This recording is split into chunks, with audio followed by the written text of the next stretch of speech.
Hello friends, vibrant GS study centre में आप लोगों का स्वागत है। आपके संस्थान में टीजीटी पीजीटी राजनीति विज्ञान की कक्षाएं संचालित हैं। आज उसी क्रम में हम लोग राज्य की कुछ परिभाषाओं के बारे में देखेंगे। राज्य को व्यक्तिवादियों ने क्या कहा, अराजकतावादियों ने क्या कहा, फांसीवादियों ने क्या कहा, आदर्शवाद का राज्य के प्रति क्या विचार है, बहुलवाद का राज्य के प्रति क्या विचार है, मार्क्सवाद का राज्य के प्रति क्या विचार है, सब पे हम लोग अध्ययन करेंगे। देखिए, राज्य राजनीति विज्ञान का केंद्रीय विषय है। राजनीति विज्ञान में राज्य का हम अध्ययन करते हैं और इसी संदर्भ में इसके जो हमारी पिछली क्लास थी उस पर हम लोग राज्य से परिचित हुए। राज्य के बारे में भिन्न भिन्न राजनीति विज्ञानियों का क्या क्या दृष्टिकोण रहा है, क्या क्या उन्होंने राज्य को कैसे संबोधित किए हैं, सब पे हम लोगों ने चर्चा किया है। आज हम लोग देखेंगे कि जो विभिन्न राजनीति विज्ञान की जो विचारधारा है उस विचारधारा में राज्य को किस रूप में कहा जाता है। देखिए, व्यक्तिवाद या उदारवाद आपको पढ़ाएंगे, ये आपका टॉपिक है, अभी केवल इससे परिचित हो जाइए। उदारवाद क्या है, व्यक्तिवाद क्या है, अराजकतावाद क्या है, आदर्शवाद क्या है, या बहुलवाद क्या है, फांसीवाद क्या है, सब आपके सिलेबस में है, सब आपके पाठ्यक्रम में है। एक एक हम चर्चा करेंगे। यह जितने वाद हैं वह राज्य को क्या कहते हैं, कैसे परिभाषित करते हैं, उस पर हम लोग चर्चा करते हैं। देखिए, व्यक्तिवाद या उदारवाद दोनों एक ही बात है।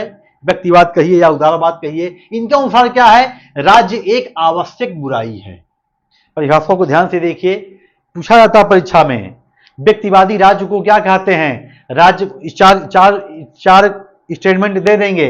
राज्य का आवश्यक बुराई है, राज्य का अनावश्यक बुराई है, राज्य संघों का संघ है, या राज्य शोषण का यंत्र है। इनमें से कौन सही है? तो जो व्यक्तिवादी हैं या उदारवादी हैं कहते हैं कि राज्य एक आवश्यक बुराई है। अब देखिए, इस परिभाषा को समझिए। राज्य एक आवश्यक बुराई है, इसका कहने का मतलब है कि राज्य की आवश्यकता को यह महसूस करते हैं, राज्य नामक संगठन को ये महत्व देते हैं, लेकिन थोड़ी सी आलोचना भी कर देते हैं।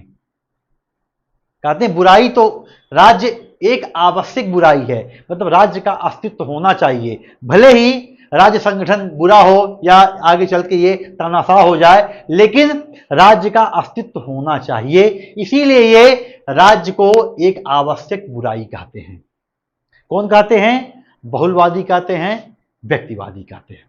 इसके बाद देखिए, अराजकतावादियों का क्या दृष्टिकोण है। देखिए, जो अराजकतावादी हैं वो राज्य का एकदम विरोध करते हैं, राज्य जैसे किसी भी संगठन पे उनका विश्वास नहीं है। इसीलिए जो अराजकतावादी हैं, जिसमें आप महात्मा गांधी का भी नाम ले सकते हैं, महात्मा गांधी को भी अराजकतावादी विचारक कहा जाता है। उनका यह स्टेटमेंट है कि राज्य एक अनावश्यक बुराई है, मतलब राज्य का अस्तित्व होना ही नहीं चाहिए।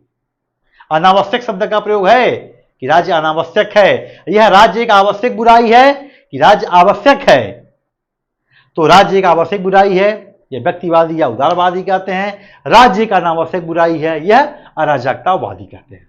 ठीक, अब देखिए, आदर्शवाद क्या कहता है। आदर्शवाद राज्य का प्रमुख समर्थक है। आदर्शवाद कहता है कि राज्य साध्य है, राज्य से बढ़ के कुछ नहीं है। तो आदर्शवाद देखिए राज्य को एक सकारात्मक अच्छाई मानता है, कहता है कि राज्य का अस्तित्व होना चाहिए, राज्य एक सकारात्मक अच्छाई है। और देखिए, जैसे आदर्शवादी जो विचारक हीगल है, राज्य को एकदम चरम पे रखता है, राज्य को सर्वोपरि रखता है, राज्य को धरती पर ईश्वर का अवतरण मानता है। इसीलिए जो आदर्शवादी हैं या जो समाजवादी हैं कहते हैं कि राज्य एक सकारात्मक अच्छाई है। सारी चीजों को समझिएगा। अब देखिए, एक राजनीति विज्ञान की एक नई विचारधारा है बहुलवाद। बहुलवादी विचारक क्या कहते हैं कि राज्य संघों का संघ है। ये सारे स्टेटमेंट पूछे गए हैं। राज्य संघों का संघ है। इसके अतिरिक्त मार्क्सवाद का एक अपना विचार है। मार्क्सवाद भी राज्य का विरोधी है, वह सीधे कहता है कि राज्य शोषण का यंत्र है। राज्य क्या है? राज्य शोषण करता है लोगों का, राज्य शोषण का यंत्र है। राज्य पूंजीपतियों के द्वारा बनाया गया एक संगठन है, जिसके माध्यम से वो लोग, जो निर्बल वर्ग है या जो गरीब वर्ग है या जो मजदूर वर्ग है उनके शोषण का कार्य करता है। तो फांसीवादी विचारक राज्य को शोषण का यंत्र मानते हैं। इसके अतिरिक्त मार्क्सवादी विचारक राज्य को शोषण का यंत्र मानते हैं। अब देखिए एक नई विचारधारा है फांसीवाद। फांसीवाद, नाजीवाद आपको हम पढ़ाएंगे। फांसीवाद का जो श्रेष्ठ प्रवर्तक है, जो श्रेष्ठ समर्थक है, कौन है? मुसोलिनी है। कहता है, उसका एक स्टेटमेंट बड़ा फेमस है कि युद्ध का जीवन में वही महत्व है जो किसी स्त्री के लिए मातृत्व होने में है। यदि कोई स्त्री यदि वह संतान पैदा करने में असमर्थ है तो वह किसी काम की नहीं है। उसी प्रकार जीवन में युद्ध भी जरूरी है। युद्ध का जीवन में वही महत्व है जो किसी स्त्री के लिए मातृत्व के लिए है। तो फांसीवाद भी विचारक राज्य को आदर्शवाद की तरह ये भी राज्य को सर्वोपरि रखते हैं। कहते हैं कि सब कुछ राज्य के अंतर्गत है। क्या है? सब कुछ राज्य के अंतर्गत है, राज्य के बाहर अथवा उसके विरुद्ध कुछ भी नहीं है। मतलब कि राज्य में सबको राज्य के लिए सबका बलिदान भी कर दिया जाए तो कम है। राज्य सर्वोपरि है। राज्य, आदर्शवाद क्या कहता है? राज्य धरती पर ईश्वर का अवतरण है। तो आदर्शवादी विचारक, फांसीवादी विचारक या उदारवादी विचारक राज्य जैसी संस्था को कहते हैं जरूरी है। भले व्यक्तिवादी विचारक या उदारवादी विचारक कहते हैं कि राज्य एक आवश्यक बुराई है, लेकिन राज्य की आवश्यकता को ये महसूस करते हैं। इनके अनुसार राज्य होना चाहिए, राज्य का अस्तित्व होना चाहिए। इसी प्रकार अराजकतावादी जो हैं वो राज्य को अनावश्यक बुराई कहते हैं, वो राज्य के अस्तित्व को नहीं स्वीकार करते हैं। कहते हैं कि राज्य रहेगी तो वह एक प्रकार से बुराई ही पैदा करेगी। इसके साथ साथ आदर्शवाद राज्य एक सकारात्मक अच्छाई है। यह राज्य को सर्वोपरि रखते हैं तो राज्य को सकारात्मक अच्छाई कहते हैं। बहुलवाद एक विचारधारा है राजनीति विज्ञान की, वह कहती है कि राज्य संघों का संघ है। मार्क्सवाद शोषण का यंत्र मानती है और फांसीवाद कहती है कि सब कुछ राज्य के अंतर्गत है, इसके बाहर अथवा इसके विरुद्ध कुछ भी नहीं। मतलब राज्य के विरुद्ध आपको नहीं जाना है, राज्य के बाहर आप कोई काम नहीं कर सकते हैं, राज्य के विरोध में कोई आप काम नहीं कर सकते। तो राजनीति विज्ञान की विभिन्न विचारधाराएं हैं। विभिन्न विचारधाराओं में क्या किस ने राज्य को क्या क्या संबोधित किया है, राज्य को कैसे इन्होंने डिफाइन किया है, इसी हम लोग चर्चा की। देखिए ये सारी आपका जो पॉलिटिकल थाट है ये सब हम आपको पढ़ाएंगे, चाहे व्यक्तिवाद हो, चाहे अराजकतावाद हो, आदर्शवाद हो, बहुलवाद हो, मार्क्सवाद हो, फांसीवाद हो, सब आपके पाठ्यक्रम में है। सबकी में एक चर्चा करेंगे। अभी आप थोड़ा सा इनसे एक बात को परिचित हो जाइए। यह जो जितने भी ये वाद हैं ये राजनीति विज्ञान को, राज्य को कैसे परिभाषित करते हैं। अब देखिए राजनीति विज्ञान की जो परिभाषा है, देखिए हम राज्य से आपको परिचय कराए कि राज्य शब्द कहाँ से लिया गया है, उस शब्द का क्या मतलब होता है। अरस्तु ने राज्य के लिए नगर राज्य शब्द का प्रयोग किया है, या अन्य जो विचारक थे किसने राष्ट्रीय राज्य शब्द का प्रयोग किया है। तो हमारी जो पहली क्लास थी वो राज्य से आपका हम परिचय कराए हैं कि राज्य जैसी संस्था का विकास कैसे होता। आज की क्लास में देखिए जो राजनीति विज्ञान की विभिन्न जो विचारधाराएं हैं उस विचारधाराओं में राज्य को क्या कहा गया है। अब देखिए हमारी जो आगे का टॉपिक है, हमारा राज्य को परिभाषित करेंगे। इसके बाद इसी परिभाषा के आधार पर हम लोग राज्य के आवश्यक तत्वों का फिर अध्ययन करेंगे। राज्य के लिए कौन से आवश्यक तत्व हैं। जब राज्य के आवश्यक तत्व हम लोग पढ़ लेंगे तो राज्य की उत्पत्ति के सिद्धांत पढ़ेंगे कि राज्य की उत्पत्ति कैसे होती है। तो एक एक कदम मजबूती से बढ़ाइए और इसको पढ़िए, याद करिए और नोट करिए। देखिए राज्य की परिभाषा अरस्तु आपको पता है यूनानी विचारक है, राजनीति विज्ञान का पिता कहा जाता है। राजनीति विज्ञान का पिता अरस्तु और आधुनिक राजनीति विज्ञान का पिता मैकियावेली, क्योंकि मैकियावेली ने राजनीति को धर्म से अलग किया। अरस्तु महोदय क्या कहते हैं कि राज्य परिवारों और ग्रामों का एक ऐसा संगठन है जिसका उद्देश्य लोगों को आत्मनिर्भर जीवन प्रदान करना है। कहते हैं कि राज्य परिवारों, देखिए इसको देखिए अंडरलाइन करिए, परिवारों एवं ग्रामों का एक ऐसा संगठन है इसका उद्देश्य क्या है, लोगों को आत्मनिर्भर जीवन प्रदान करना। राज्य परिवारों एवं ग्रामों का ऐसा संगठन है जिसका उद्देश्य लोगों को आत्मनिर्भर जीवन प्रदान करना है। आत्मनिर्भर जीवन कौन प्रदान करेगा, राज्य प्रदान करेगा। राज्य को या परिवारों एवं ग्रामों का संगठन मानते हैं। कौन मानता है? अरस्तु मानता है। और क्या कहता है कि परिवार व ग्राम का यह एक संगठन है। इसका उद्देश्य क्या है? व्यक्ति को आत्मनिर्भर जीवन प्रदान करना।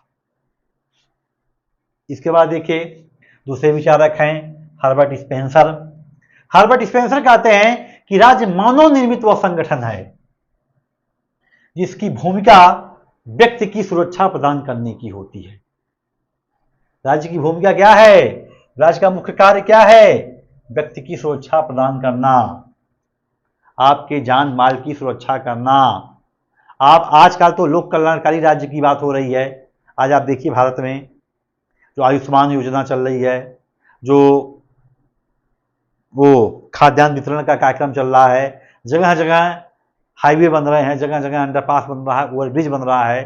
ये सब लोक कल्याणकारी राज्य की अवधारणा है। लेकिन हार्वर्ड स्पेंसर कहते हैं कि राज्य का जो मुख्य काम है क्या है? व्यक्ति की सुरक्षा प्रदान करना है।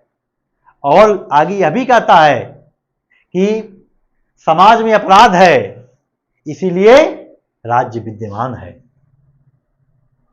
इसको अंडरलाइन करिए कि समाज में अपराध है, इसीलिए राज्य विद्यमान है। राज्य की को कहते हैं व्यक्ति का ऐसा संगठन है जो जिसकी भूमिका क्या है?